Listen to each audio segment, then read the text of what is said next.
Antes de comenzar, me gustaría darles una breve reseña de nuestro ponente, el ingeniero Hernán Funes, que tiene el gusto de estar con nosotros en compañía de la empresa Arot. Hernán Funes es ingeniero agrónomo especialista en manejo de plagas urbanas, pecuarias y de importancia sanitaria. También tiene experiencia en docencia de investigación, área comercial, desarrollo de productos, desarrollo de mercados y relación directa con clientes. Hoy él nos estará impartiendo el tema de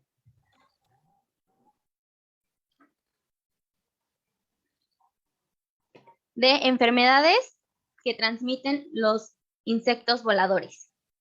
A continuación, le cedo la palabra al ponente para que nos dé su presentación. Muchas gracias. Hola a todos, ¿qué tal? Muchas gracias por el espacio. Bueno, para mí es un placer formar parte de esta serie de encuentros. Agradecer la posibilidad de esta convocatoria. Y sin más preámbulos, hoy quería hablarles acerca de este grupo de insectos. Voy a compartir aquí la presentación. Dentro de los dípteros, ¿no? Los dípteros es, como ustedes saben, un orden al cual pertenecen un montón de especies que suelen encontrarse en varios ambientes, sobre todo en varios ambientes donde se producen alimentos. Y por las características particulares de este grupo de insectos, pueden acarrear patógenos, los cuales desencadenan en enfermedades y, por supuesto, que repercute esto en el proceso productivo, ya sea en la elaboración de alimentos o en el estatus que puede brindar un establecimiento gastronómico, y eso impactar negativamente en el negocio. Pero para ir por partes, vamos a hablar de como dos grandes grupos. Uno lo que es moscas, y ahí principalmente nos enfocamos en mosca doméstica, y otro lo que serían los pequeños dípteros, las pequeñas moscas, o las mosquitas, como decimos nosotros, que engloban también un gran grupo dentro de varios géneros, siempre hablando de una misma familia, si se quiere, o en un mismo suborden dentro de los dípteros. Entiendo que este auditorio participa muchas empresas de control de plagas. No quiero tampoco excederme con alguna terminología, sobre todo desde el punto de vista con detalles taxonómicos, pero es necesario poder abordarlos, aunque sea superficialmente, para que a raíz de ello podamos hacer una identificación adecuada y producto de esa identificación, por lo menos identificación en el grupo, con el nombre vulgar, pero producto de esa identificación, vincular algunos aspectos básicos de la biología que tienen que ver con el control posterior, con el manejo. El manejo que vamos a enfocarlo específicamente en acciones, ejecuciones ecológicas o con el menor impacto posible desde el punto de vista de toxicidad y particularmente enfocado en lo que son productos no químicos o productos químicos de bajo riesgo. Ojo, porque tenemos también herramientas químicas que pueden brindar un control seguro, un manejo seguro de este tipo de plagas. Lo importante es conocer a la plaga y saber dónde aplicarla y qué tipo de ingrediente activo o formulado seleccionar ante un escenario determinado. Nosotros hablamos de moscas y mosquitas. Recién les mencioné como nombres vulgares. Son, por supuesto, insectos. Los insectos todos los conocen.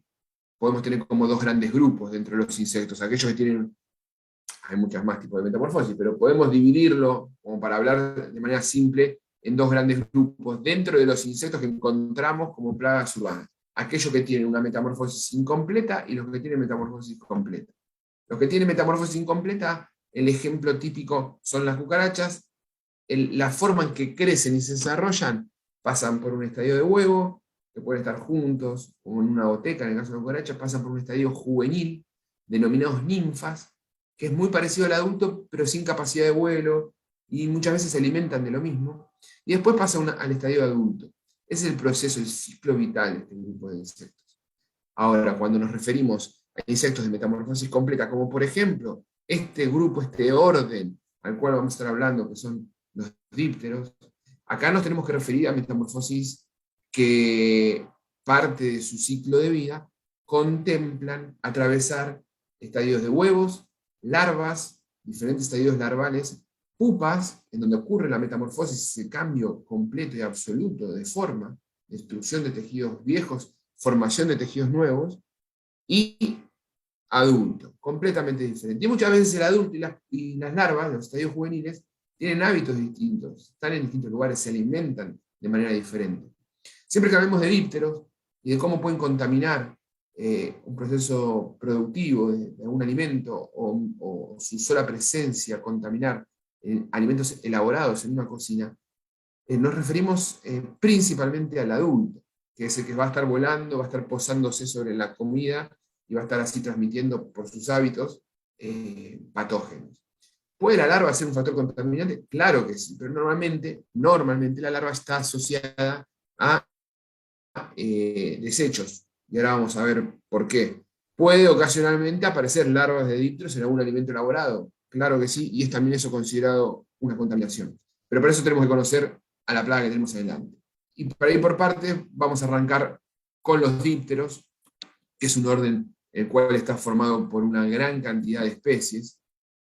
Si nosotros tuviésemos que hablar de los insectos en líneas generales, los dípteros están en el tercer grupo de insectos más frecuentemente de mayor identificación. Tenemos los coleópteros, los dípteros y los lepidópteros como los tres órdenes con mayor cantidad de especies identificadas. Y dentro de los dípteros están las moscas. Ahora, cuando hablamos de mosca y usamos el nombre vulgar de mosca, aparecen un montón de especies. Y que cuando uno las ve con detenimiento son bastante diferentes, desde la mosca doméstica, como se ve aquí, el tábano con hábitos hematófagos, o la mosca de la carne, que también tiene hábitos similares pero diferentes a la mosca doméstica, o estas moscas de colores metalizados, que suelen estar vinculados a sus estadios larvales a heridas de animales, o estos pequeños dípteros, que vamos a hablar también largo y tendido, que están muy vinculados a las cocinas, a lugares donde se acumula materia orgánica, a los desagües, a las letrinas, a las verduras, a las frutas en descomposición, ¿no? Entonces encontramos como diferentes comportamientos de diferentes especies, claramente, pero vulgarmente las denominamos a todas moscas o mosquitas. Y ahí es donde está el gran error, porque no es lo mismo establecer una acción de control de mosca doméstica que una acción de control de mosca de la carne. Porque los lugares donde van a estar van a ser diferentes, y por ende las acciones de control también van a ser distintas. Lo mismo que para un tábano, lo mismo que para las mosquitas que solemos encontrar en las cocinas. Esta es mosca doméstica, creo que todos conocen a la mosca doméstica, vamos a ver algunos detalles de la morfología para poder identificarla. Lo importante es que estamos hablando de un género. Hablamos de mosca doméstica, y en realidad estamos hablando de 23 especies pertenecientes a un género, a las cuales vulgarmente la denominamos mosca doméstica. Pero tienen características morfológicas en común, que las vamos a detallar en breve, y un ciclo vital similar, tienen un ciclo de vida parecido. Cuando hablamos de mosca doméstica, básicamente tenemos que comprender que tienen franjas en el tórax, pero marcadas, pero no tan blancas como en mosca de la carne, que suelen ser de mayor tamaño. La mosca doméstica tiene 3 franjas negras en el tórax, y el abdomen, si ustedes prestan atención, tiene una pilosidad. Esa pilosidad puede variar, porque yo les dije que la mosca doméstica era una especie o en realidad un nombre vulgar al cual engloban 23 especies que se pueden encontrar en un género, que es el género Musca. Y esas 23 especies tienen pequeñas sutilezas en diferencias morfológicas. Y una de esas sutilezas está en el tono de los pelos que se encuentran en el abdomen. Encontramos mosca doméstica con pilosidades en el abdomen de color amarillento y otros más de color negro. Entonces ahí puede haber una pequeña diferenciación. Los ojos bien grandes, que cubren casi todo el tagma cefálico, toda la cabeza. Esto es bien característico de muchos dípteros y nos da la pauta de que son buenos voladores. Recuerden, los insectos que tienen ojos compuestos muy grandes y que ocupan casi toda la cabeza es porque son muy buenos voladores. Antenas pequeñas, pero su tamaño que no los engañe. Esas antenas pequeñas le sirven para percibir estímulos químicos, olores, como por ejemplo las feromonas. Feromonas que están identificadas y se utilizan en algunas herramientas de control que también vamos a detallar. Y alas membranosas. Todas estas especies entran en el orden conocido como díptero. Díptero significa 2 alas. Di es 2, pteros es alas. La mayoría de los insectos adultos, cuando llegan a esta forma adulta, desarrollan 2 pares de alas, o sea, tienen 4 alas. En el caso de los dípteros tienen un solo par, Y el segundo par está modificado en una estructura conocida como balancín o halterio, que le permiten a las moscas tener una gran capacidad de vuelo, no solo en distancia, sino también un vuelo ágil. Y eso también es característico de varias especies dentro de los dípteros. Ese balancín hace justamente un balanceo y le permite al movimiento de las alas que tiene membranosas hacer un movimiento hacia arriba, hacia abajo, o hacia adelante, hacia atrás, e incluso hay muchas especies de moscas que pueden quedarse en un punto de suspensión en el aire. Vuelan, hacen un punto de suspensión y luego siguen su recorrido. Eso se debe a los movimientos hacia adelante y hacia atrás de las alas. Son de metamorfosis completa, esto significa que tienen huevos, larvas, pupas y adultos, y dentro de los estadios adultos también hay un pequeño dimorfismo en cuanto a la posición de los ojos, bien marcados en los que son tábanos, que es un grupo hematófago de los dípteros, y también se ven en mosca doméstica. Tiene una gran capacidad para adaptarse a diversidades, a diferentes obstáculos, y todo su ciclo vital depende absolutamente de la temperatura, que cuando tenemos temperaturas óptimas se acortan significativamente en los tiempos en que pasan cada uno de estos estadios, o lo que tarda en llegar de estadio de huevo al adulto, pero significativamente. Cuando hablamos de temperaturas óptimas en mosca doméstica, nos referimos a temperaturas superiores a 30 grados, hasta 35 grados puede ser considerada temperatura óptima. Son temperaturas cálidas. Disculpa, Hernán, ¿se sigue viendo la misma diapositiva Ay, no te puedo creer. de la presentación? A ver. Ya. Perdón, menos Gracias. mal que me avisaste, porque yo seguía avanzando. Me parece que compartí de una manera equivocada la presentación. Vamos de vuelta. Yo creo que... A ver ahí. Ahí se ve mejor. Confírmame si pasa. ¿Se ve? Hola, hola. ¿Me confirman? Sí se ve. Perfecto. Gracias. Perfecto. Entonces, repasamos brevemente las imágenes, que no llegué a... Ahí, justo ahí me estaban llegando los mensajes estos. Les decía que tenemos diferentes diversidad dentro de las especies de moscas. Acá vemos mosca de la carne, mosca doméstica, tábano, aquí debajo, moscas con colores metalizados, o los pequeños dípteros, como en este caso un fórido. Mosca doméstica, que les mencionábamos, y estamos describiendo la mosca doméstica. Todas estas características y la gran capacidad de adaptarse a diversidades, ¿no? a diferentes obstáculos. Me quedé en esta diapositiva, que por suerte me avisaron que no se estaba viendo, así podemos ver bien las imágenes que les quiero mostrar. Y vamos a describir, entramos en mosca doméstica, vamos a entrar en otras especies representativas de lo que podemos encontrar en un establecimiento donde se producen alimentos, en un restaurante, en un lugar donde se sirven alimentos. Pero arrancamos con mosca doméstica. La mosca doméstica realiza oviposiciones o posturas en formas de baterías. Entonces, con un grupito de huevos, que normalmente rondan el número entre 50 hasta 100, 120 huevos, no más de 120 huevos, pero se ven así. Fíjense, en un cúmulo de huevos alargados, muy chiquititos, estamos hablando de 1 o 2 milímetros, de color blanquecino, que si uno presta atención, con el correr del tiempo, de las horas o incluso de los días, como mucho, van cambiando la tonalidad hasta de ahí eclosionar las larvas.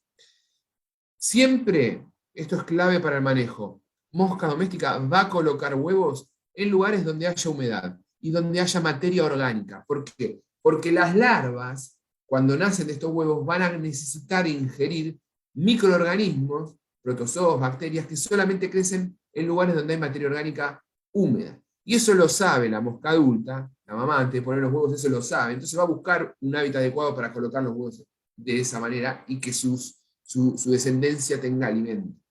No tiene un ovipositor expuesto como pocas especies dentro de los dípteros. Si nos referimos a Ceratitis capitata, que es una plaga en agricultura, tiene un ovipositor súper expuesto porque coloca huevos adentro de un fruto.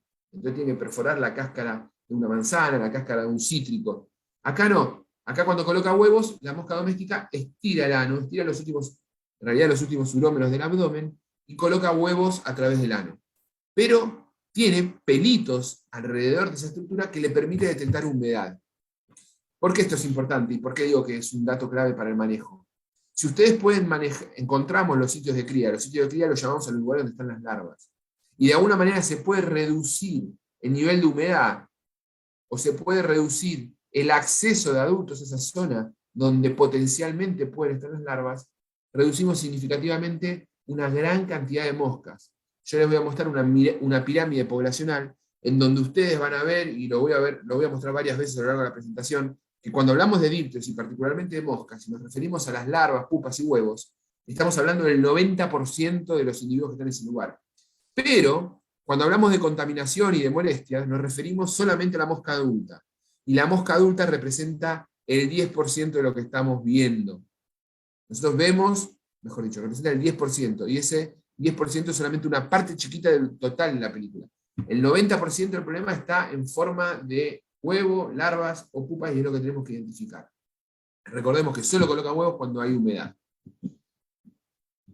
Y una hembra adulta puede colocar estas baterías que pueden llegar hasta 120 huevos, lo puede colocar 5, 6, 7 veces, dependiendo. Y eso es su potencial reproductivo. ¿Dependiendo de qué? De la temperatura y de la disponibilidad de alimento.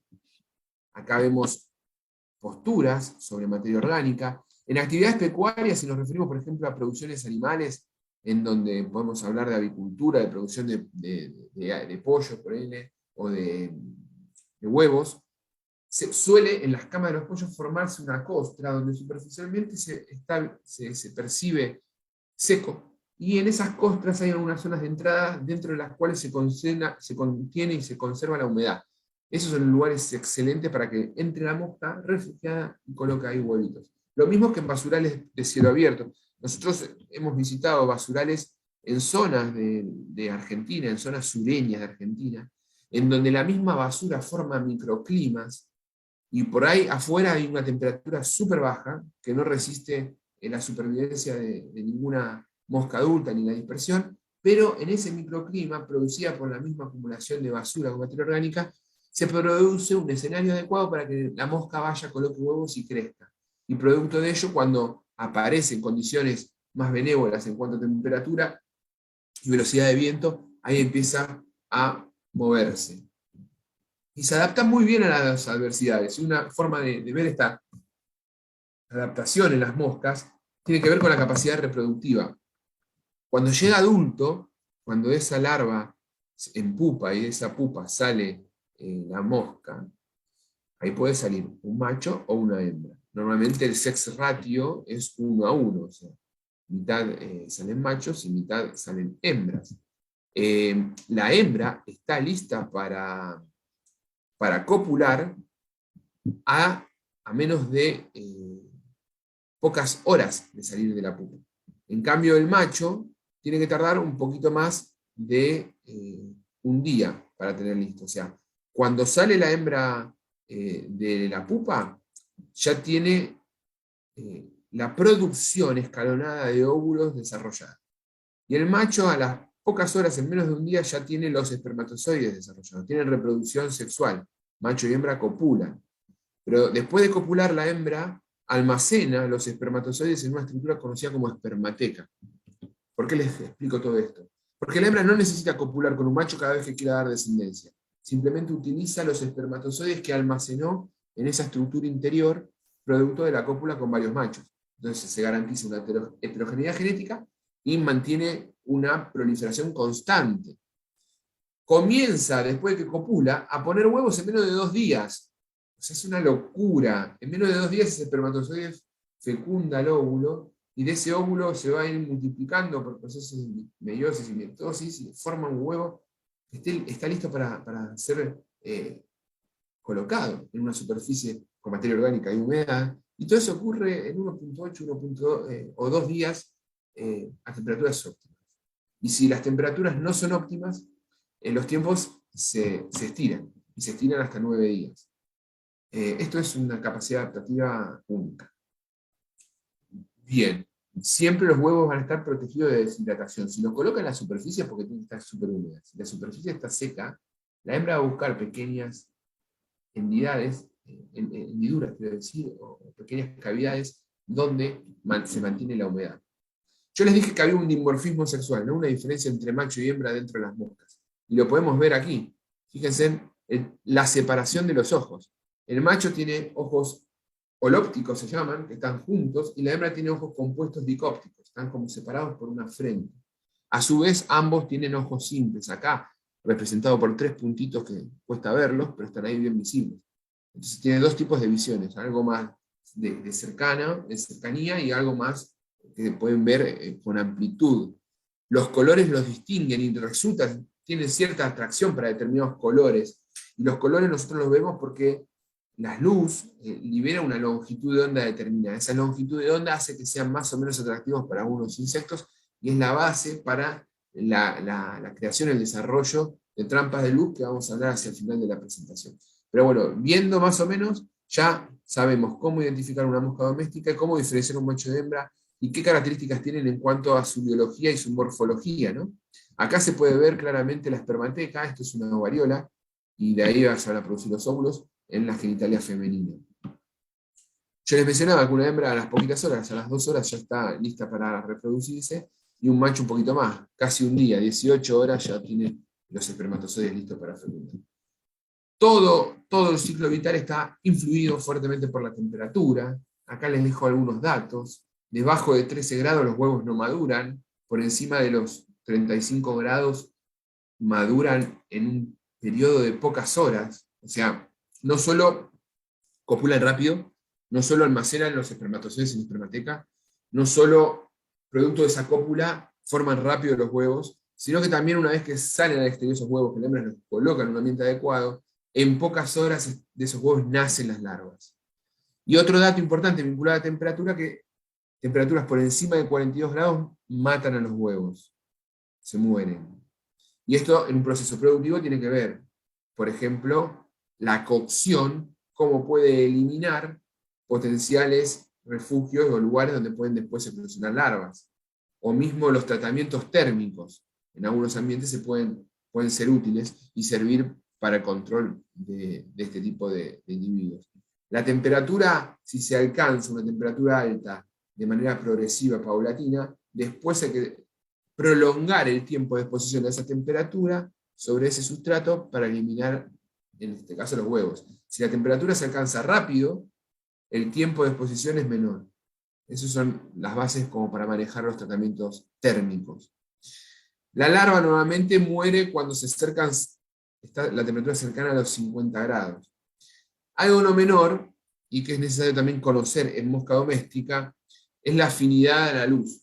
Pero no la afinidad a la luz por parte del adulto. Eso lo vamos a ver hacia el final de la presentación cuando veamos las trampas de luz. Ahora quiero enfocar en la afinidad hacia la luz cuando son larvas, cuando nacen del huevo.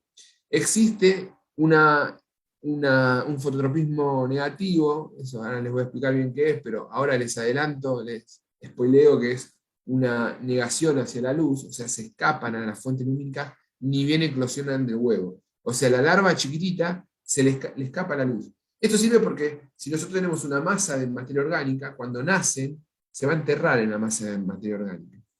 Va a mudar, hay 3 estadios larvales, y cuando llega el momento de pupar, no es tonta la mosca, no empupa enterrada en esa masa de materia orgánica, sino que sube a la superficie a pupar en el exterior, porque de ahí sale el adulto, si no quedaría atrapada, ¿no? Claro está.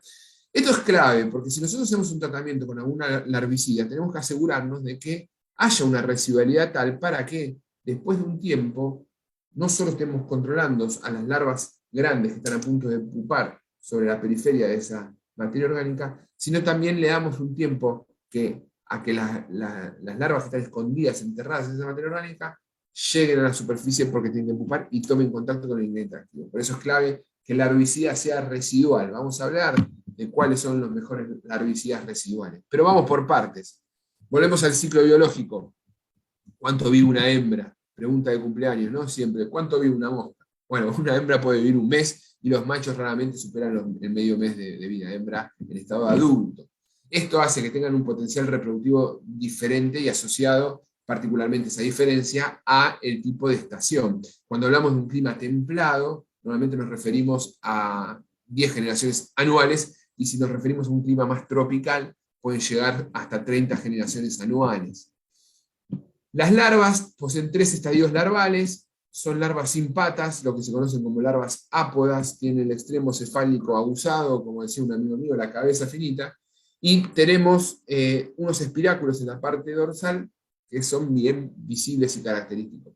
La larva se entierra y respira por los últimos urómeros del abdomen. Se alimentan de microorganismos que crecen en materia orgánica húmeda, posee 3 estadios larvales y la velocidad en cómo van a ir pasando de estadio larval a estadio larval también depende absolutamente de la temperatura. Que cuando hablamos de temperatura óptima puede cumplir todo el ciclo larval en 4 días. Nada, muy poco. Y en temperaturas no óptimas, ese mismo periodo, ese mismo proceso, se puede extender hasta el mes. No solo le escapan a la luz, sino también a la menor humedad. Cuando son larvas chiquititas, buscan humedad y oscuridad, y cuando son larvas grandes que están a punto de empupar, buscan luz y lugares más secos, porque tienen que estar ahí refugiadas un tiempo determinado, con temperaturas óptimas, estamos hablando menos de una semana, para empupar, para meterse dentro de esa pupa. Esa pupa que, desde el punto de vista entomológico, es considerada una pupa cuartacta, o lo que se conoce como pupa comprimida, o pupa oculta, y es así porque no se ve ningún esbozo del estadio adulto, ¿no? Simplemente es como un barril. Y la forma en que eclosiona de ese barril es diferente en función del suborden al cual estemos refiriéndonos. Fíjense en este caso. La apertura pasa por una pequeña tapita en el exterior, en el extremo. Los insectos tienen exoesqueleto. El esqueleto que nosotros tenemos por dentro, ellos lo tienen por fuera. Y la forma de crecer es mudar el exoesqueleto viejo y formar un exoesqueleto nuevo. Para que se pueda mover, todo ese esqueleto que tienen por fuera está lleno de articulaciones, pequeñas suturas que le permiten movimientos que en su totalidad parece como es que se mueven de manera orgánica, pero cuando uno los ve en detalle se mueven de manera rígidas, pero por fragmentos pequeños. El único momento en que el tegumento es blando es cuando la larva está a punto de eclosionar de la pupa y tiene una estructura en la cabeza que se infla, es lo que se llama, es un nombre técnico, un detalle, dolor pitilio. Esto se infla y le permite una salida a través de las pupas como si fuese con tapita. Esto se conoce ciclorrafa, este tipo de salida. Y ustedes se estarán preguntando, ¿por qué Hernán me está contando esto? ¿Qué me interesa? Bueno, tiene un fin importante conocer este dato, porque en función de cómo nace un díptero, una pupa, nosotros los podemos clasificar en los 3 típicos subórdenes que encontramos dentro de los dípteros, y es una aproximación a la taxonomía. De hecho, muchas veces pueden encontrar pupas vacías, y si ven que les falta todas las puntitas de las pupas, saben que estamos hablando de ciclorrafa y no de un braquicera. Y no estoy hablando en chino, pero lo voy a tratar de traducir al español. Si yo les digo que es una especie del suborden ciclorrafa, estoy refiriéndome a mosca doméstica, mosca de los cuernos, un conjunto de moscas benéficas, de moscas de semillas. Ahora, si por el contrario encuentran pupas, pero en vez de la apertura que sea por una tapita, es una apertura como si fuese una letra Y a lo largo de toda la pupa, ese tipo de dípteros conocido dentro del suborden braquicera, y dentro de los braquiceros se encontraban los tábanos y otra familia de insectos hematófagos. Y por último tenemos los nematoceros, que son otro tipo de dípteros muy fáciles de identificar, que son los dípteros donde aparecen los mosquitos, los jejenes, los flebótomos y los simúlidos, ¿no? Bien, seguimos entonces. El adulto tiene todo ese ciclo de vida, lo puede realizar con temperaturas óptimas en un poquito más de una semana y con temperaturas subóptimas en un mes y medio aproximadamente. Es lo que tarda en vivir de huevo adulto. Y lo otro que les quería mencionar respecto a mosca doméstica es que se comunica muy bien a través de olores, de percepción de estímulos, de sustancias químicas volátiles que le permiten desencadenar un comportamiento. Cuando ese comportamiento se desencadena entre individuos de una misma especie, se conoce técnicamente con el nombre de feromonas. Las moscas tienen una comunicación por feromonas. En función de qué desencadenan esas feromonas, se conocen como feromonas sexuales, feromonas de agregación o feromonas de trazabilidad, etcétera, etcétera. En mosca está súper identificado y se comercializa una feromona que es el Z9-tricoseno, que es una feromona sexual, que en la naturaleza la libera la hembra para atraer al macho. Y se utilizan en los mosquicidas, estos mosquicidas que vienen normalmente con un activo que tiene un poder de volteo fuerte,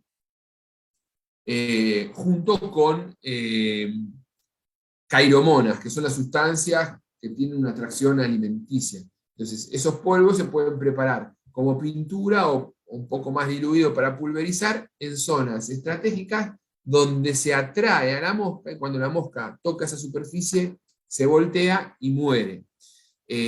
Muy importante esta feromona porque se usa en muchas herramientas de control. La clave para el manejo de las moscas domésticas es encontrar los sitios de cría, dónde están esas larvas. Que puede ser simple, si el sistema de producción lo permite, o puede ser súper complejo. Raramente este tipo de moscas van a estar en cadáveres, en animales muertos, en carne, por ejemplo. Las larvas de estas moscas van a estar en materia orgánica en descomposición con cierto grado de humedad. Si encontramos larvas en carnes, es muy probable que estemos hablando de la mosca de la carne, no de mosca doméstica, y el control es un poquito diferente. Prefieren mucho el estiércol, prefieren mucho los desechos, los residuos orgánicos, ¿tá? Y eso es lo que tenemos que identificar dentro del proceso productivo donde estamos. Pero la contra que tiene esta mosca es que vuela, y vuela mucho. Estamos hablando que normalmente se puede desplazar sin ningún problema 5 o 6 kilómetros. Hay registros bibliográficos que hablan de un desplazamiento hasta 32 kilómetros en mosca, si las brisas acompañan. Con viento fuerte no vuela, sin viento tampoco vuela, con brisas vuelan mucho.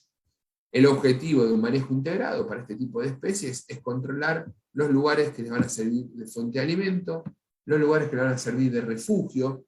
Recordemos que son insectos muy activos durante el día, les gusta, no es que les gusta, necesitan escaparse a los momentos de mayor insolación, porque se deshidratan, por ende al mediodía no los vamos a ver en plena luz, sino que van a estar en lugares sombríos, refugiados del sol directo para evitar la deshidratación, y también necesitan agua para hidratarse. Entonces, trabajando ese famoso tríade que siempre está presente con las plagas urbanas, agua, refugio y alimento, nosotros podemos evitar que proliferen de manera rápida este tipo de plagas. Y recordemos que siempre estamos hablando de que el adulto representa el 10% del problema. Esto es mosca doméstica, pero no es la única especie que encontramos en las cocinas, en los lugares donde producen alimentos. Y dentro de las otras especies de dípteros, aparecen dentro de los pequeños dípteros una familia llamada Drosophilae, dentro de la cual aparece un género que es Drosophila. El género Drosophila representa varias especies de mosquitas chiquititas, muy chiquititas, estamos hablando de 2 milímetros, 3 milímetros como mucho. Hay varias especies, tienen algún denominador común en cuanto a su abdomen, tienen franjas negras, son pequeñas y tienen los ojos rojos, fácilmente visible a simple vista. Las especies de género Drosophila son muy utilizadas en genética para el estudio de la heredabilidad, ¿no? Por características morfológicas bien estudiadas e identificadas respecto a la coloración del ojo, a la forma del abdomen, etcétera, etcétera. Los que han estudiado agronomía o genética, o dentro de agronomía la materia de genética, se hacen muchos trabajos de cruzamiento entre drosófilas para ver la heredabilidad de ciertos genes. Pero yendo al problema de esta plaga se la conoce vulgarmente como mosquita de la fruta.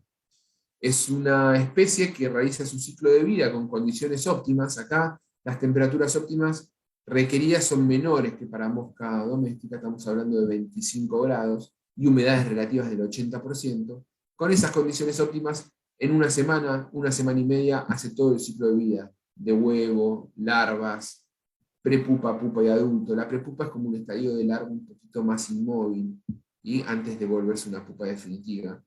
Fíjense que tienen 3 estadios larvales, también se encuentran en lugares donde hay materia orgánica. Los huevos, estos insectos, los van a colocar sobre frutas, sobre cáscaras, sobre hojas, en lugares donde perciban determinados aromas vinculados al proceso de sobremaduración o de comienzo de descomposición de alguna materia orgánica. Una de estas hembras puede colocar hasta 500 huevos, una gran capacidad reproductiva, y también tiene una buena capacidad de vuelo. Las larvas van a eclosionar rápidamente los huevos, en un día y medio, fácilmente con estas temperaturas óptimas que son rápidas, o sea, de manera muy sencilla alcanzar 25 grados en nuestros países. Y el adulto puede vivir entre 15 y 20 días. Recordemos que vuelan, y vuelan bastante bien, se desplazan si acompañan brisas hasta 20 kilómetros. Suelen encontrarse en zonas donde hay frutas, como decía, empezando a fermentarse. Ese proceso de fermentación de los azúcares de la fruta hace que libere olores determinados, etileno, olores como el ácido acético, que les resulta muy atractivo. Pero no solamente está vinculado a fruta, por más que su nombre vulgar sea mosca de la fruta, sino también es muy común de encontrar restos de verduras, de hojas, siempre en lugares húmedos, y sobre todo si se colocan en cestos que tengan madera, cartón y cierto grado de humedad. Son muy molestas, contaminan los alimentos, son bastante susceptibles a la acción de algún insecticida, pero están muy vinculadas a los alimentos, con lo cual no podemos aplicar insecticida donde hay alimento porque contaminamos el alimento. La acción complementaria de control con trampas de luz es una muy buena alternativa para este grupo de insectos, para drosófilos. Está muy vinculada a determinados equipos automatizados que ofrecen alimentos, como por ejemplo las máquinas de gaseosas. De hecho hay algunas trampas caseras, o también se comercializan para el adulto de las mosquitas estas, de la fruta, que contienen vinagre, el ácido acético, en una estructura que pueden ser un poco coloridas con formita de manzana o lo que quieran, pero básicamente es una trampita que permite la entrada y cuando el insecto toca el ácido acético queda retenido ahí. No sirven como control 100%, pero es algo que complementa y es fácilmente de usar y detectar así la presencia de estos individuos rápidamente. También los podemos encontrar ante restos de harinas y comida, por ende la limpieza ayuda muchísimo a disminuir este tipo de problemas, muchísimo, muchísimo. La limpieza y la eliminación de residuos de manera adecuada. Se hizo una encuesta muy interesante sobre casi 200 empresas de control de plagas en Estados Unidos. En este caso, este primer resultado tiene que ver han respondido 119 empresas, dentro de las cuales se consultaba si frecuentemente lo llamaban por problema de mosquitas en los servicios. La verdad que la demanda de esto era muy baja, de este tipo de servicio, pero cuando lo llamaban por este tema, ya sea en ámbitos urbanos, en casas o en negocios, la principal especie que aparecía dentro de los pequeños dípteros era Drosophila, pero por lejos. El 81% de los servicios que iban a hacer para manejo de mosquitas pequeñas, de pequeños dípteros, era sobre Drosophila. Siendo un manejo que lo implementan fácilmente, complementando acciones de limpieza. Otros dípteros pequeños que también los podemos encontrar en ámbitos en donde se sirven alimentos o donde se producen alimentos, es una familia conocida como Psicodidae, con el género Psicoda, conocido también como mosquita de las letrinas, o mosquita de la humedad, o mosca polilla. Hay muchos nombres vulgares para este tipo de díptero. Se lo denomina de esta manera porque tiene una particularidad de tener todo su cuerpo piloso, que a priori podría llegar a confundirse con algún mini lepidóptero. Pero después, cuando lo vemos en detalle, podemos observar que solamente tiene un par de alas, lo que es bien característico del grupo de los dípteros. Las larvas son pequeñas, están muy vinculadas a sumideros, a lugares donde haya materia orgánica en descomposición, pero con alto contenido de humedad o de agua. Puede sobrevivir incluso a aguas jabonosas. El ciclo de vida puede durar de 1 a 3 semanas. Los adultos viven normalmente poco tiempo, 1 a 2 semanas, y las larvas eclosionan el huevo rápidamente, en 2 días. Las larvas tienen una especie de espiráculo, que se puede ver aquí muy bien, 4 estadios larvales, el cual le permite meterse en zonas húmedas y a través de ese espiráculo poder respirar. Una capacidad reproductiva muy variable, entre 30 y 200 huevos, temperaturas óptimas de crecimiento similar a la de Drosophila, 25-26 grados, y se caracteriza porque cuando aparecen estas moscas, normalmente se posan sobre las paredes y son fácilmente visibles. Las larvas van a estar en los sumideros. La clave acá es limpiar las cañerías. En las cañerías de los desagües se suele acumular materia orgánica en las paredes de la cañería, que es el lugar ideal donde estas moscas colocan huevos y ahí nacen las larvas. O lugares donde se dejan escurrir platos también, que suelen acumular el agua de escurrimiento de los platos, y eso queda estancado un tiempo, es un lugar adecuado donde van a colocar huevitos estas moscas, que acarrean un montón de microorganismos, claro está. Los cerramientos con rejillas de las cañerías es una buena alternativa para evitar el paso de los adultos hacia las zonas donde no queremos que estén. ¿Están solo en el interior? No, nos podemos encontrar también en el exterior, sobre todo vinculada a materia orgánica muy descompuesta, ¿no? Las larvas suelen preferir meterse en hendiduras, grietas, juntas de pisos sanitarios, y tienen vuelos cortos. No son grandes voladores, como vimos que era mosca doméstica y mismo drosófila, y tienen actividad nocturna, o más bien crepuscular. Las larvas se alimentan de microorganismos que crecen en esa materia orgánica. Y el hecho de soportar el agua jabonosa es algo interesante, porque uno, cuando abre la bacha de una canilla, cuando abre la canilla, digo, en una bacha, justamente cae agua con detergente, con agua caliente, y uno por ahí puede pensar de que esos mismos residuos puede ayudar a eliminar todo el contenido de materia orgánica en esas cañerías, y por ende a eliminar estas larvas, y no es así. Los adultos son muy atraídos por luces nocturnas artificiales. Existen también foams, espumas, que se pueden aplicar en cañerías que tienen, obviamente, activo insecticida, como una alternativa muy interesante. Algunas contienen neurotóxicos, otras contienen IGRs. Los IGRs funcionan muy bien acá y complementan al uso de trampas de luz. Otra mosca pequeña, dentro de este grupo de pequeños dípteros, es lo que se conoce como fóridos. Hay varias especies dentro de los fóridos, la familia Foridae, claro está, se le dice coloquialmente fóridos para poder agrupar a varios géneros dentro de esta familia. Megacelia es un género bien característico. Y también son conocidas vulgarmente como moscas jorobadas. Las moscas jorobadas se caracterizan por tener una capacidad de vuelo mayor que la mosca de las letrinas, pero menor que de drosófila. Estamos hablando de que pueden desplazarse hasta 9 kilómetros. Realmente tienen hábitos muy diferentes en función de la especie que nos refiramos, pero pueden aparecer en casas, en establecimientos donde se elaboran alimentos, en industrias, en restaurantes, y las larvas se alimentan de materia orgánica en descomposición, lo que se conoce como larvas saprófagas. Su ciclo vital, con temperaturas óptimas, volvemos al concepto de temperatura óptima cercano a los 26, 27 grados, puede durar una semana y media aproximadamente, y está muy vinculada a lo que son cañerías, ¿no? La mosca fória tiene una importante fuente de multiplicación en las tarimas de las cocinas, o detrás de las cocinas, donde a veces se colocan cuchillos, o la misma acción de cocinar puede hacer salpicaduras de aceite y grasas detrás de esa cocina, que ahí forman también partículas adecuadas para que crezcan y para que se alimenten estos insectos.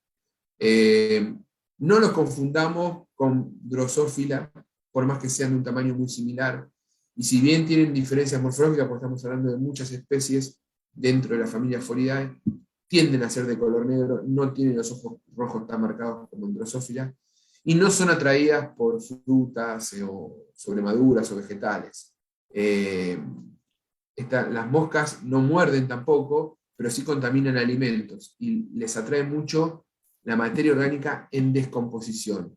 Podemos, como denominador común, hablar de fóridos y mencionar de que son de colores oscuros. Puede haber una sección de fóridos amarillentos, normalmente 3-4 milímetros. Si observamos la tibia, que en esta foto se ve ahí un poquito, perdón, el fémur, ¿no? La tibia está ensanchado. Esto también es algo característico. Y comportamentalmente, cuando vemos fóridos y drosófilos, la drosófila, uno se acerca y vuela. El fórido, antes de volar, hace como pequeños saltos y después echa el vuelo. Es una forma de poder diferenciarlos fácilmente unos con otros. En sistemas productivos, los pisos falsos, los slats, en determinadas actividades pecuarias también son un lugar en donde se alberga un montón de materia orgánica que son ideales para el crecimiento de fólidos. Que puede haber algún representante dentro de los fólidos un poquito más grande, vinculado incluso a desechos orgánicos. Entonces, repasando brevemente, y no tan brevemente, todas las características de las principales especies que podemos llegar a encontrar en establecimientos donde se produce el alimento, ¿por qué son de importancia sanitaria? ¿Qué es lo que hace que tenga una real importancia? Los sitios de cría es clave poder identificarlo para poder establecer un control y pueden estar distanciados realmente varios kilómetros de la zona donde vemos a los adultos, lo cual puede ser una complicación. El alto potencial biótico permite además que fácilmente adquieran fenómenos de resistencia, sobre todo en lo que tiene que ver con la utilización de neurotóxicos. Sobre todo con la utilización de neurotóxicos. Claramente, las moscas y los pequeños dípteros rápidamente se pueden volver resistentes a los piretroides, y eso generar un problema, porque tenemos que buscar alternativas de rotación. Y si queremos controlar al adulto, lo tenemos que controlar de manera rápida. Las alternativas de control a piretroides son productos no neurotóxicos, como los larvicidas, que son excelentes, pero son lentos. Una cosa es una acción de control sobre una larva, que no tenemos problema en que tarde 1 o 2 días en eliminarla, siempre y cuando esa larva nunca llegue a adulto, y otra cosa es una acción de control sobre el adulto, que necesitamos controlar de manera inmediata. Los hábitos alimenticios son diferentes. Recordemos que estas especies tienen aparato bucal chupador en esponja, que es una protuberancia del aparato bucal, con una especie de almohadilla, lo que se conoce como la vela, en el extremo, que genera como una suerte de regurgitación, ¿no? Libera salivas que predigieren el alimento y después succiona. Ese accionar hace que transmita un montón de patógenos. No solo por eso, sino que además que cuando comen liberan deyecciones y además acarrean patógenos en todo su cuerpo. Como tienen distintos hábitos alimenticios, se posan sobre la bosta de un animal, sobre basura y sobre el alimento elaborado. Los patógenos tienen un crecimiento exponencial. Esto significa que en pocas horas se transforman en millones. Entonces necesitamos evitar el contacto de los dípteros con los alimentos, porque todos estos microorganismos, bacterias, protozoos, virus incluso, se pueden propagar de manera muy simple.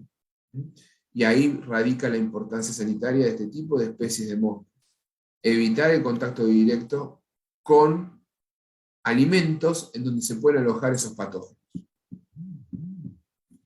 Los patógenos normalmente los podemos agrupar en bacterias, virus y hongos, y dependiendo de qué estemos hablando, tienen características particulares. No tengo una expertise clínica para hablarles de la sintomatología que produce cada uno de ellos, pero sí hice un breve resumen de lo que podemos llegar a encontrar vinculado a este grupo de microorganismos, y aparecen enfermedades como cólera, conjuntivitis, gastroenteritis, supercomún, salmonelosis, tuberculosis, fiebre tifoidea, disentería y shigelosis, como enfermedades bien características vinculadas a la propagación de estos microorganismos. De hecho, hay normativas y certificaciones internacionales para regular el proceso de elaboración de alimentos que, de alguna manera, ordenan a qué se considera contaminación y cómo de alguna manera tenemos que cumplir con estos parámetros o con estos controles para evitar producir un alimento que nos enferme. La FDA tiene definiciones como, acá la cito, para los alimentos, que considera que un alimento será considerado como adulterado si todo o parte contiene impurezas, sustancias descompuestas o podridas, o si en todo caso es impropio como alimento. La presencia de microorganismos entra dentro de esta clasificación y se consideraría un alimento adulterado. Un alimento será considerado como adulterado si ha sido preparado, empacado o almacenado bajo condiciones en las cuales podría haberse contaminado con impurezas o podría resultar perjudicial para la salud. Es por ello que existen diferentes normativas internacionales, como la IFS, como normativas de BCR o mismo ISO, que regulan el proceso productivo a través de buenas prácticas de manufactura, etc., para poder regular la producción segura y manipuleo adecuado de alimentos, ¿no?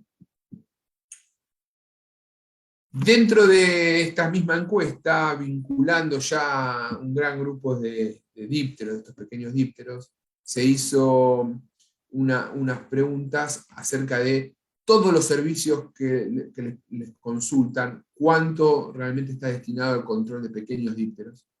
Y el porcentaje es bajo, estamos hablando de las empresas encuestadas en Estados Unidos, que rondan los servicios de pequeñas moscas en 5,4%, cuando los servicios para el control de moscas superan el 20%. Y muchas de estas también, en cuanto a la necesidad de volver a hacer algún tratamiento posterior, realmente no lo han considerado. Es eficaz un tratamiento adecuado de una. Esta misma encuesta, cuando se lo hace sobre algunas plagas que requieren más de una visita, como en el caso de las pulgas o demás, suele aparecer 2 o 3 visitas para solucionar el problema completamente. El problema de pequeños dípteros, si uno lo maneja de manera adecuada, lo puede solucionar con una visita, haciendo un especial énfasis en todo lo que es limpieza, ordenamiento, claro está. Bueno, hablamos de los tipos de reproducción, hablamos de los tipos de multiplicación. Hay algunas moscas que no vienen al caso porque entran dentro de otra clasificación, que no colocan huevos, sino que directamente colocan larvas. Lo que se dice es larviponen, particularmente en heridas de animales. Todas estas moscas que vimos colocan huevos y se reproducen de manera sexual, pero no necesitan copular con un macho cada vez que quieran colocar huevitos. Y esa distribución del estadio adulto relativo a los estadios juveniles forma esa pirámide que mencionamos y vimos brevemente al principio, donde los adultos representan el 10% del total de la población. Pero es quien ocasiona el problema, quien ocasiona la contaminación, quien ocasiona el estrés en el animal, en el sistema productivo, quien va a estar dañando y contaminando los alimentos. Pero no puedo enfocar el control solamente en el control del 10% porque me va a quedar un 90% del problema sin solucionar. Ahora debo enfocar el control, además de ese 90%, sobre el 10% porque es donde necesito una resolución rápida del problema. Y ahí aparecen diferentes tipos de estrategias y de herramientas. Primero, todo lo que tenga que ver con disposición de residuos. Estamos hablando de lugares donde se hacen alimentos o donde se sirven alimentos que constantemente están generando residuos. El hecho de ver dónde se está colocando ese residuo, si los contenedores de residuos tienen o no bolsas, tapas adecuadas, son herméticos, si están colocados en el exterior, si hay una hermeticidad en la zona donde se produce el alimento, en la zona donde está el residuo y está alejado, hay técnicas de exclusión, cerramiento, es clave para evitar que ingresen los insectos voladores. Las técnicas de exclusión y cerramiento, además, pueden estar complementadas con el uso de cortinas de viento, con el uso de cortinas físicas, con el uso de mosquiteros incluso. Porque recordemos que vuelan, y vuelan mucho las moscas. Acá se puede ver bien incluso el balancín. Entonces, esa capacidad de vuelo hace que se muevan de un lugar al otro. Y el sitio de cría puede estar alejado de la zona donde están contaminando. Resolver el problema de moscas es simple y complejo. Yo siempre digo lo mismo. Porque básicamente tenemos que agarrar todos los conocimientos que tenemos, integrarlos y lograr implementar un manejo adecuado, con una base fuerte en la inspección. Así se establece el manejo integrado de mosca, para lo cual contamos con varias herramientas. Entre ellas el uso de adulticidas, el uso de mosquicidas, el uso de larvicidas, el uso de trampas, medidas higiénico-sanitarias y modificaciones del medio, del ambiente. A veces es simple, encontramos todo en el escenario para el cual estamos trabajando, y otras veces requerimos de la interacción de otros actores e incluso intervenciones de autoridades locales. Cuando no hay voluntad en esa interacción, se complica un poco la cuestión. Las trampas de luz dentro del programa de manejo integrado son clave. Las trampas de luz tienen una importancia fundamental. Y cuando hablamos de implementar un MIP, tenemos que arrancar con la inspección para identificar estos sitios de cría, los sitios de reposo de la mosca adulta, los sitios de alimentación de la mosca adulta, los sitios de refugio, ¿no? Y a establecer estrategias puntuales en cada uno de esos lugares, planificándolas implementándolas, y parte de esa estrategia tiene que ver con el ordenamiento, con la restricción de lugares para que coloquen huevos y de lugares para que se alimentan. Existe también un control físico que tiene que ver con evitar el acceso de la mosca a la zona problema, o incluso de remover a la mosca. Recién ahí empezamos a hablar del control químico, y también tenemos ahí un punto en común con el principio, que es el monitoreo. El monitoreo, acá las trampas adquieren un rol fundamental para poder permitir una detección temprana de la plaga y una detección rápida, ¿no? Saber cuándo empieza a haber plaga. El monitoreo debe ser constante, y además me permite establecer un monitoreo pre y post tratamiento o post implementación de un MIP, cuantificar la eficacia de lo que yo llevé adelante. Así establezco una estrategia de un programa de manejo integrado de plagas, en donde, como se podrá ver, el monitoreo tiene que ver para evaluar la eficacia de implementación del MIP, y también para planificar y para hacer una inspección determinada. Todo el programa de manejo integrado lo podemos dividir a grosso modo en 80% de estrategia de prevención y un 20% de estrategia de control. Todos conocen las trampas de luz. Básicamente es un tubo que emite una longitud de onda óptima que resulta súper atractiva para varios insectos voladores. Es clave que la trampa de luz esté prendida todo el día, todo el año. He recorrido muchos establecimientos en donde tienen instaladas trampas de luz y las mismas están apagadas, están desenchufadas. No tiene sentido eso. La colocación de la trampa de luz también favorece y eficientiza el uso de estas mismas.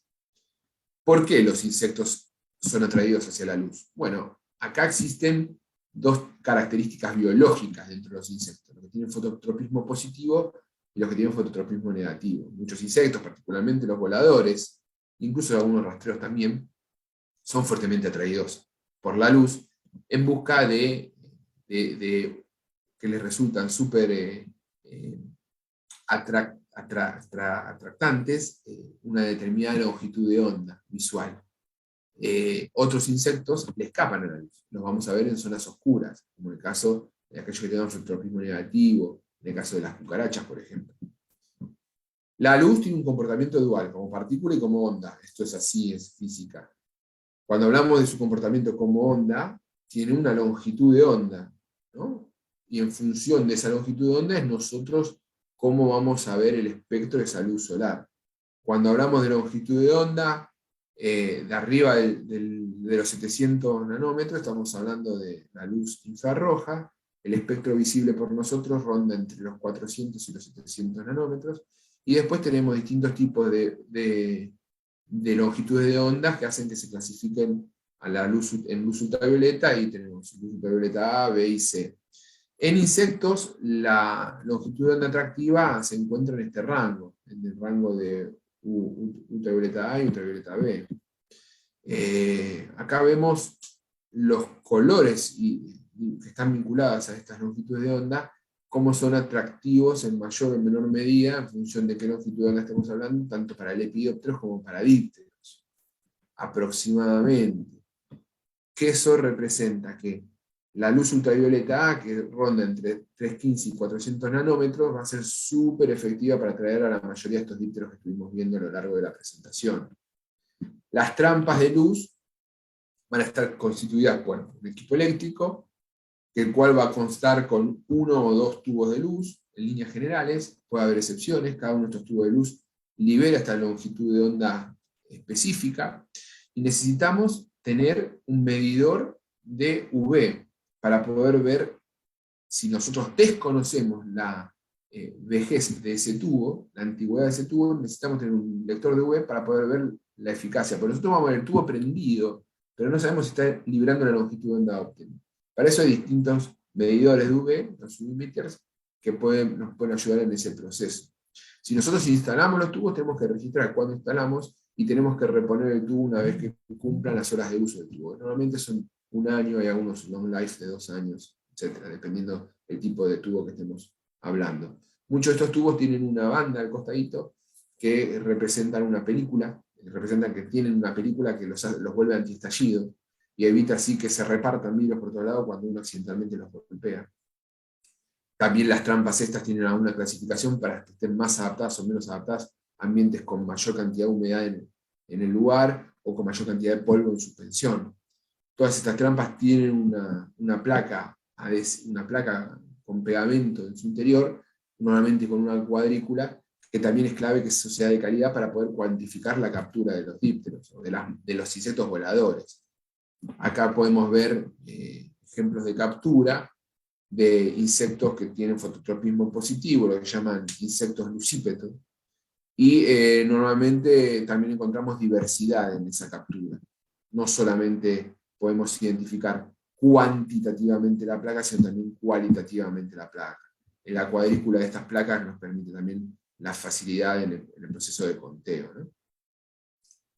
Existen otro tipo de trampas que electrocutan, son electrocutores. Algunas bien diseñadas no generan contaminación, otras que podemos llegar a criticar que no están tan bien diseñadas. Cuando se electrocuta el insecto, reparte pedacitos de insecto para todos lados, y eso puede generar una contaminación en el lugar. Depende mucho de los insectocutores que tengan un buen diseño para que no suceda ese reparto del resto de insectos al electrocutarse. Pero básicamente lo mismo, son atraídos por una longitud de onda, simplemente cuando toca la base, que mueren electrocutados. ¿Qué información brindan las trampas? Permite interferir el déficit de hermeticidad en los ambientes. Yo tengo un lugar cerrado, con técnica de exclusión, y una trampa dentro de ese lugar. La captura me está indicando que están viniendo moscas de afuera. Entonces tengo que revisar por dónde está ese déficit, esa apertura. Revelan los programas de limpieza deficientes, vinculados a lo que son residuos. Esto es importante también. Indican la eficacia de los tratamientos implementados. Esto lo mencioné al principio, ¿no? La cuantificación pre y post tratamiento. La diferencia es la eficacia de lo que yo implementé. Eso es clave para poder cuantificar el efecto. Y normalmente tenemos este gráfico, en donde podemos ver una densidad poblacional que fluctúa a lo largo del tiempo, con picos que pueden variar en cuanto a su magnitud, dependiendo de la época de la estación del año y la temperatura, que cuando hacemos tratamientos, tenemos que complementarlo y tomar una decisión de cuándo hacer esos tratamientos en función de estrategias de monitoreo. El monitoreo previo me va a estar indicando que llego a un punto elevado en donde logro alcanzar un umbral y a partir de ahí tengo que ejecutar un tratamiento, ya sea espacial, ya sea larvicida, el que fuere. Eso me va a reducir significativamente la cantidad de población, pero tengo que mantener el monitoreo para evitar que vuelva a subir esa dinámica. Cuando sube, aplico otro tratamiento. Y así sucesivamente hasta lograr una tendencia en baja. Sin monitoreo no logro ver esto. Entonces no sé cuándo aplicar un tratamiento y no sé cuándo vuelve a subir ese pico. Recordemos que los ciclos de vida de estos dípteros son muy cortitos, en una semana ya pasan de huevo a adulto. Entonces necesito tener claridad en cómo vienen esos picos para poder establecer adecuada y efectivamente el timing de aplicación. Bueno, algún dato respecto a la interpretación. Si estamos hablando de mosca doméstica, y podemos hablar de que viene de afuera, tiene un origen exógeno, podemos vincular esas capturas en las trampas cualitativas, ¿no? Con fallas que pueden ser en exclusión, por ejemplo, por la falta de hermeticidad, elementos físicos de control deficiente, pueden haber tubos que están mal, que están gastados, o trampas adhesivas que también están saturadas, que no están funcionando, o métodos de control químico inadecuados, ya sea porque hay fenómenos de resistencia, porque se están aplicando en un momento o en el lugar inadecuado. Si encontramos especies como mosca de la carne, que pueden ser un origen endógeno dentro del lugar o exógeno, también tienen que ver ahí la hermeticidad, le agregamos los mismos patrones que pueden causar la presencia de mosca doméstica, pero le agregamos presencia de materia orgánica interna, que pueden estar con cierto grado de descomposición y hacer que aparezcan estas especies, en el caso, por ejemplo, se produzcan carnes. Los fóridos, las moscas jorobadas, también tiene que ver con la hermeticidad, pero más que ventanas y puertas, tiene que ver todo lo que es rejillas. Recordemos que crece en el biofilm, ¿no? Ahí los programas de limpieza precario e inexistentes son clave, porque justamente lo que va a promover la acumulación del alimento para estas larvas.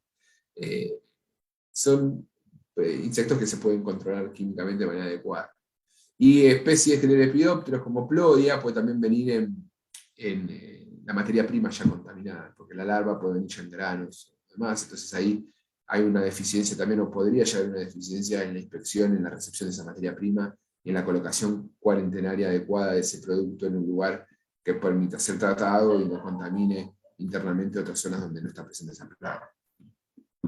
Algunos detalles en cuanto a la estructura, diseño y materiales eléctricos a tener en cuenta dentro de las trampas de calidad que van a permitir colocar una placa adhesiva en el interior.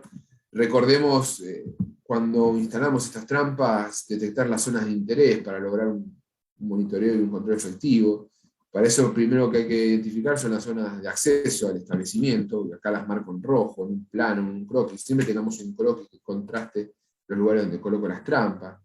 Luego, dentro del establecimiento hay que buscar los lugares donde puede haber materia orgánica que pueden almacenar los sitios de cría, ¿no? Que acá está marcado en verde. Por ejemplo, puede ser lugares donde se depositan residuos de basura, drenaje, desechos, los baños, los vestuarios, los lugares donde come el personal, ¿no? En una industria. Los lugares donde se preparan los alimentos, o el almacenaje, donde se almacenan los alimentos, en este caso delineado con la línea azul, y las zonas críticas, donde tiene que estar libre de insectos. Una vez establecido estas zonas, podemos colocar adecuadamente las trampas, contemplando estas áreas específicas. ¿Tá? El distanciamiento va a tener que ver con la cobertura de cada una de estas trampas. Y tenemos que contemplar algunos detalles. Por ejemplo, evitar corrientes de aire acondicionado directas sobre las trampas que impidan que ingresen fácilmente los dípteros. Evitar rayos de luz solar directos sobre las trampas, porque va a haber una competencia con la luz natural también.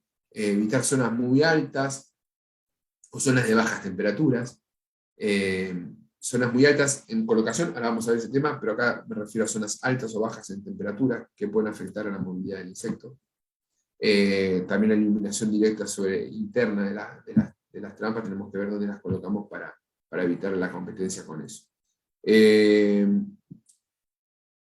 Cada tubo cubre más o menos un tubo de 15 watts, 55 metros cuadrados. Las trampas que contienen 2 tubos, estamos hablando de una cobertura de 110 metros cuadrados. Una trampa de un tubo son 55 metros cuadrados de cobertura. En función de ello, es como lo tengo que colocar las trampas en el interior de una industria. Hay muchos modelos, hay algunos que permiten no ser colocadas en la pared, simplemente colgadas. También hay la distribución de la cobertura, modifica la geometría de la colocación. Y en cuanto a la altura, normalmente nos tenemos que referir en el rango de los 90 centímetros a los 120 centímetros, porque tiene que ver con cómo vuelan los insectos y también tiene que ver con la facilidad de la inspección. Si nos colocamos muy alta, no van a ser monitoreadas. Si la altura supera la altura del empleado que tendría que monitorear esas trampas, va a dificultar la frecuente observación de esas capturas. Hay algunas técnicas como para favorecer esa metodología de observación y no caer en ese falso negativo que a veces el técnico no lo quiere hacer o se quiere hacer el vivo y no lo registra. Sobre todo en lo que es lepidópteros. Los lepidópteros vuelan en forma de zigzag, cerca del metro y medio, y cuando perciben el estímulo, ya sea químico por feromonas o lumínico, empiezan a disminuir ese zigzag hasta meterse dentro de la trampa. Y ese es el rango adecuado de colocación de las trampas. Las placas adhesivas deben ser recambiadas, una vez que se saturan, muy importante esto, que pueden ser saturadas por la misma captura de los insectos o por polvos en suspensión que se pueden encontrar en el lugar, ¿no? Esto es fundamental por el lugar donde se producen alimentos con harinas, porque se satura la placa al todo. Los recambios de tubos también, tenemos que registrar cuándo se colocaron. ¿Tá? ¿Y qué pasa con el control de las larvas? Encontramos un sitio de cría donde hay larvas. Lo podemos hermetizar para evitar que las hembras sigan colocando huevos, o tal vez no. Tal vez es un lugar donde no podemos tocarlo, porque es parte del proceso productivo. Entonces tenemos que aplicar a un producto que evite que esa larva llene adulto, y ahí aparecen los larvicidas. Lo importante acá es que sean productos que estén registrados para su uso, que tengan la habilitación para ser utilizados en ese ambiente, y hay diferentes tipos de IGRs. IGR me refiero a insecticidas reguladores de crecimiento, que de alguna manera imitan o inhiben hormonas específicas que se encuentran dentro de los insectos que regulan el proceso de crecimiento y desarrollo. Son en líneas generales un poco más lentos en cuanto a la acción comparado con un neurotóxico, pero son muy, muy eficaces. Y lo podemos dividir en 3 grupos: los juvenoides, los inhibidores de guisona y los que inhiben la síntesis de quitina. Son los 3 grupos de IGR que son fácilmente de encontrar. Esto ocurre naturalmente dentro del insecto a medida que crece. Hay un pico de una hormona, conocida como hormona de la muda, representada por esta barbita azul, que cuando alcanza este pico, la larva dice, bueno, ya es momento de pasar a larva 2. Pum, pasa a larva 2. Y después tiene otro pico, pasa a larva 3, tiene otro pico, pasa a larva a pupa, y tiene otro pico, pasa a adulto. Esto es la egrisona, o también conocida como hormona de la muda. A medida que va aumentando su crecimiento, que va madurando, llegando hasta el adulto, pasa de su nivel hormonal de alto a bajo en cuanto a la presencia de la hormona juvenil. Los juvenoides, y les quiero hablar particularmente de una molécula que es el piriprosifen, imitan a la hormona juvenil. Entonces interpreta a la larva que siempre está en niveles altos de hormona juvenil. Nunca llega a adulto, por más que haya larvas supernumerarias, ese individuo nunca llega a adulto, entonces se termina muriendo. Ustedes aplican un IgR juvenoide como el piriprosifen con alta residualidad, que esto favorece el tema que se le escapan a la luz, recuerden que yo le dije al principio, y van a estar cubiertos más de 30 días con este producto. Eso sí, la larva va a seguir moviéndose, tarda 7-8 días en morir, pero después de ello nunca va a llegar a adulto. Es una forma adecuada de controlar este tipo de estadios. Que además de las trampas físicas, como explicábamos, del uso de herbicidas, también tenemos que hacer algo para el control de los adultos. Y acá, si el ambiente lo permite, tenemos que aplicar a un adulticida que pueden ser de dos maneras podemos controlar a los adultos. O con mosquicidas específicos, que yo les hablé, que vienen formulados en polvo, que lo podemos preparar como pintura o como líquido, con feromonas, cairomonas, aplicados en zonas estratégicas que atraen a las moscas y cuando tocan esta superficie se terminan muriendo. O con tratamientos espaciales con productos que tengan buen volteo. Ahí hay que contemplar bien el tema de la rotación para evitar los fenómenos de resistencia. Los fenómenos de resistencia es algo importantísimo. Particularmente hay que contemplar en esos fenómenos de resistencia dos cosas. Cambiar de familia dentro de los neurotóxicos, saliendo de los piretroides, algunos no piretroides aprobados y permitidos, que no son muchos, o el uso de algún sinergizante, como el butóxido piperonino, que es un sinergizante que se está utilizando bastante en el mercado, que para algún tipo de resistencia sirve y tiene un buen uso. ¿Existen otro tipo de sinergizantes? Sí, son menos comerciales, aparecen cada tanto, pero todos los sinergizantes inhiben enzimas que estaban presentes en los insectos resistentes y permiten la acción del insecticida en cuestión, pero no son la panacea. Los sinergizantes, los productos sinergizantes sirven, pero no son la panacea. Lo ideal es establecer un manejo integrado donde la plaga le pueda dar de diferentes flancos y de esta manera establezco un manejo integral. Así que bueno, muchísimas gracias por esta hora y media que me han prestado atención. Como verán, es un tema súper amplio que podemos estar hablando toda la tarde y tenemos muchas herramientas para poder controlarlos de diferentes maneras. Yo no sé si les surge alguna consulta, alguna duda que quieran resolver, está abierto el chat, pueden escribir por ahí, pueden levantar la mano, abrir los micrófonos, como quieran.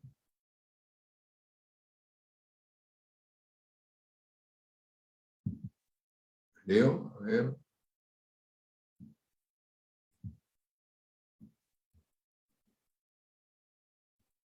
¿Están todos dormidos? ¿Hay alguien en la sala?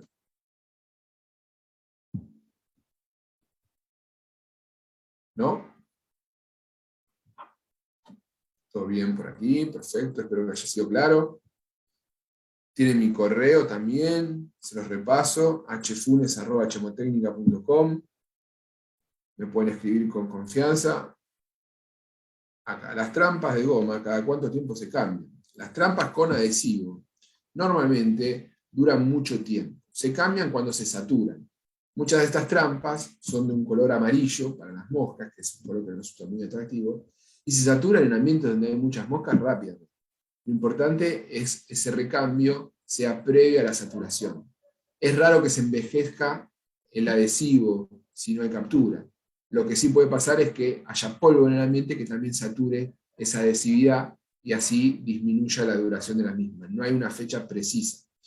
¿Existe alguna alteración del poder adhesivo de las trampas si las trampas las congelan? ¿Y por qué dice, cómo voy a congelar una trampa? A veces se venden trampas con feromonas, y las feromonas sí se recomiendan guardar en freezer, porque son dispositivos de liberación lento de semioquímicos que está regulado por las temperaturas. Entonces, cuando uno guarda los dispositivos en el freezer, no están liberándose las feromonas. Cuando lo saca, empiezan a liberarse. Si uno guarda el kit completo con la trampa adhesiva, el adhesivo ese puede afectarse por el congelamiento y el descongelamiento de ese adhesivo. No pasa con el caso de las que son las placas adhesivas. Les paso acá mi correo, me están pidiendo. HFunes.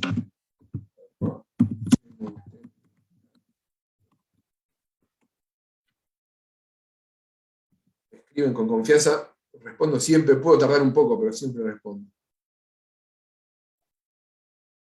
Claro que sí, acá Carlos René Sierra aporta algo muy interesante, que es cierto. Es ideal cambiar las placas adhesivas, y acá ya nos referimos también a las placas de las trampas de luz. Pensé que estaban hablando de las placas amarillas de pegamento y no a las placas detrás de las trampas de luz. Pero las placas detrás de la trampa de luz con la cuadrícula, si nosotros las recambiamos en cada visita, va a facilitar el conteo. Porque si no, estamos contando de manera doble en cada visita. Está bien, Carlos, muy buena acotación. Se puede llevar así mejor una estadística.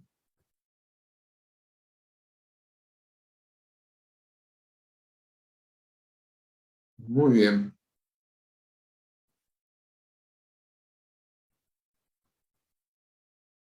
Bueno, creo que estamos. Les agradezco todo el tiempo.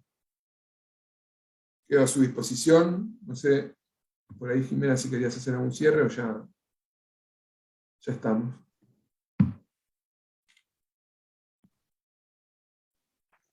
Si hay, Genaro García pregunta por literatura, con gusto le puedo pasar. Si quiere, escríbame un correo y le paso bibliografía que pueda consultar.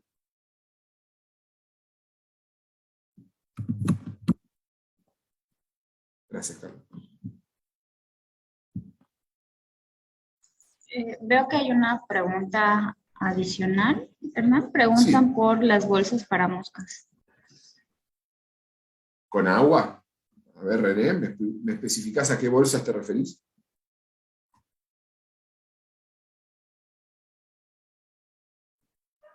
A ver si puede especificarme René ahí. Acá, bolsas, hay algún grupo que utilizan bolsas con agua, que no son eficientes para el control.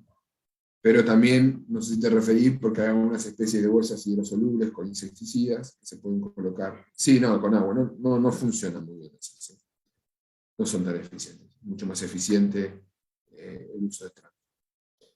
Con atractivo es otra cosa. El atractivo que uno coloca en una trampa, normalmente son trampas que tienen un cono, lo que llaman cono one way, que le permite la entrada de la mosca, pero no la salida. Y adentro hay un atractivo, lo que se conoce como cebo. Si estamos hablando de mosca doméstica, son súper olorosos. En lugares donde se producen alimentos, tiene la contra que estamos colocando un producto que va a ser atractivo, que te va a capturar mosca adulta, pero que va a liberar un olor imposible de convivir en un lugar donde gente trabaja, produce alimentos o donde servís alimentos. Por ende, queda solamente acotado a zonas donde donde hay producción animal, producción pecuaria. Nosotros los usamos y los recomendamos, son buenos, te sirve como para complemento, donde no podés usar trampa de luz. La forma adecuada de monitorear eso es con trampa de luz. En un lugar, imagínate si colocas una trampa de luz en un galpón avícola, el productor te va a decir, este tipo está loco, pues se te satura de moscas, porque lamentablemente nuestros sistemas productivos de aves, de pollo, de huevos, están llenos de moscas. Ahí sí la colocación de este tipo de trampas son un poquito más eficientes. Pero en ambientes donde se producen alimentos, te la descarto.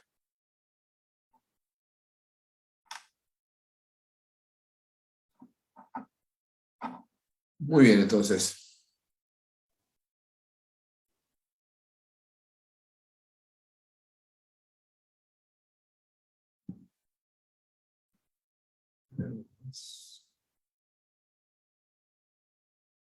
Creo que estamos, ¿no?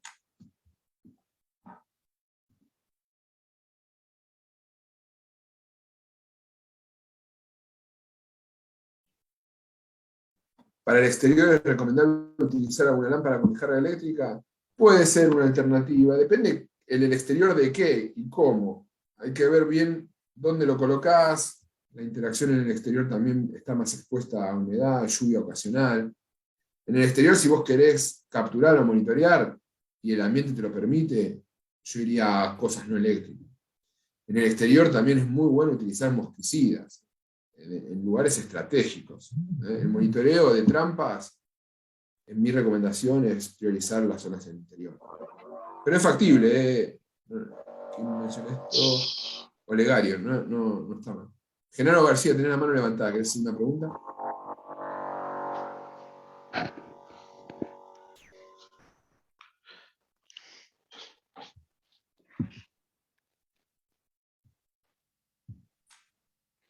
Buenas tardes. Buenas tardes. Pregunta, tengo un cliente que tiene almacén, planta de producción de alimentos. Se le colocaron 2 lámparas Aro en almacén, pero en primera instancia rechazó la instalación en el área de preparación. Ahora se le presentó el problema y va a cambiar las lámparas. Le comenté que tiene que ser cubierto tanto almacén como el área de preparación. Esto es correcto y adecuado, ¿verdad? Así es, señor. Exactamente. Como te mostraba en el gráfico, ¿viste? En la diapositiva tiene que ser cubierta ambas zonas. Perfecto, muchas gracias. Por favor.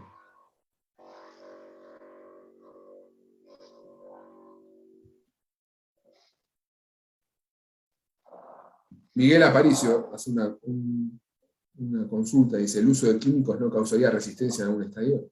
Claro que sí, el uso excesivo y frecuente. Sabes que hay una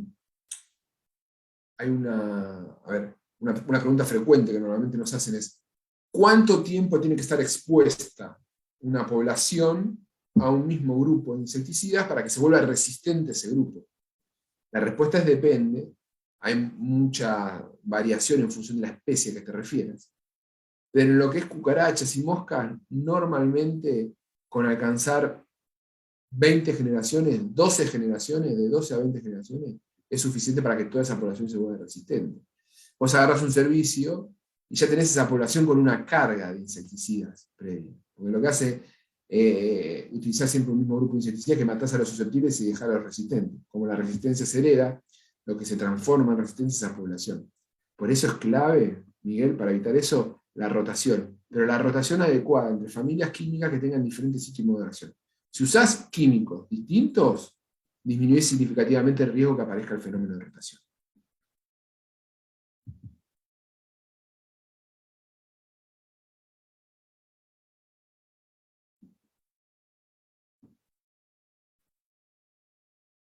¿Ok? Bueno. Creo que estamos, ¿eh? Los voy dejando. Les agradezco mucho su tiempo. Quedo a vuestra disposición, señores. Muchas gracias, ingeniero Hernán. Somos de parte de AM Roma. Le agradecemos su tiempo y la buena explicación que nos dio sobre este tema. Y gracias por resolver todas nuestras dudas. Muchas Un gracias a saludo, ustedes. hasta luego. Hasta luego. Adiós. Muchas gracias. Hasta luego.